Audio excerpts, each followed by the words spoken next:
mayoría enfrentamos la pandemia desde nuestros hogares, miles de recicladores de Bogotá siguen en las calles cumpliendo su compromiso ambiental.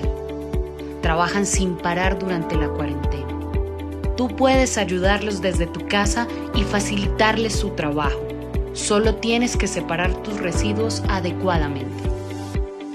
Recuerda que en la bolsa blanca van los materiales aprovechables: cartón, plástico, metal, vidrio, papel, todo limpio y seco.